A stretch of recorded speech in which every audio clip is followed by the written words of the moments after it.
প্রতিটা মানুষ মালাকুল মাউতকে দেখতে পায়। আপনিও দেখবেন, আমিও দেখব।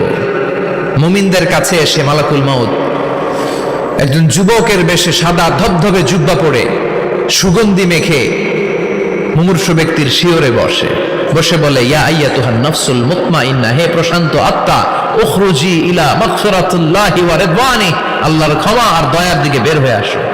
বলা মাত্রই মুমিনের আত্মাটা স্মুথলি বের হয়ে আসে। কাফান মিন আকফানিল জান্নাহ, হানুত মিন হানুতিল জান্নাহ, জান্নাত থেকে আনা সুগন্ধি কাফনের মধ্যে পেঁচিয়ে তিনি রূহটাকে নিয়ে ইল্লিনে চলে যায়। সরাসরি দেখে মালাকুল মাউতকে। আর যারা ইসলাম বিরোধী, কোরআন বিরোধী, তাদের সামনে এসে মালাকুল মাউত ত্রাস সৃষ্টি করে। আগে ধমক। হাইওয়েতে মাঝে মাঝে ডাকাতি হয় না? বাসগুলোর মধ্যে যখন ডাকাতি হয়, বাসে থাকে 50 জন, ডাকাত ঢুকে 5 জন, এই 5 জনের ভয়ে সবগুলো পেশাব করে দেয়।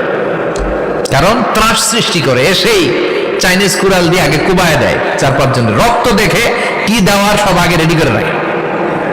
মালাকুল মাউত এসে কাফের, নাস্তিক, মুশরিকদের সামনে সেরকম একটা ত্রাস সৃষ্টি করে। ভয়ে লোকটা কাঁপতে থাকে। ওর কাছে ভদ্র ভাষায় কথা বলে না, সুন্দর জামা পরে আসে না, কালো কুচকুচে চেহারা, ভয়ঙ্কর একটা রূপ নিয়ে, আকৃতি নিয়ে ইসলাম বিরোধীদের মাথার সামনে আসে।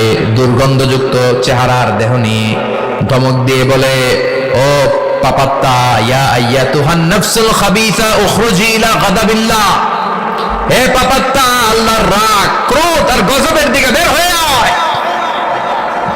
মুমিনের আত্মা বলার সাথে সাথে যেমনি মুমিনের দেহ থেকে বের হয়ে জান্নাতি কাফনের ভেতরে ঢুকে, কাফেরদের আত্মাও কি এরকম তাড়াতাড়ি বেরোতে চায় নাকি? কাফেরদের আত্মা বেরোতে চায় না। ডানে দৌড়, বায়ে দৌড়, সামনে দৌড়, পেছনে দৌড়, দৌড়াদৌড়ি করে। মালাকুল মাউত এটাকে টেনে হিচড়ে, একটা জীবিত ছাগলকে জবাই না করে তার চামড়া উল্টার দিকে টেনে হিচড়ে বের করলে ছাগলটা যত কষ্ট পায়, এর চেয়ে কমসে কম 70 গুণ বেশি কষ্ট দিয়ে কাফের, মুশরিক আর গাদ্দারদের রূহ কবজ করা হয়। আল্লাহ এই পরিস্থিতি থেকে তুমি আমাদের বাঁচাও। মুমিনদের রূহ যেমনি কবজ হয়, ওইভাবে রূহ কবজের ব্যবস্থা করে দিও। ইমানের মৃত্যু নসিব করে দিও, শাহিদি মৃত্যু নসিব করে দিও। আমাকে শহীদ করে সেই মিছিলে শামিল করে নিও, যে মিছিলের নেতা মীর হামজা, খোবায়েবে খাব্বাব, আল্লাহর কাছে ছিল অতি প্রিয়, শামিল করে নিও। আমাকে শহীদ করে সেই মিছিলে শামিল করে নিও।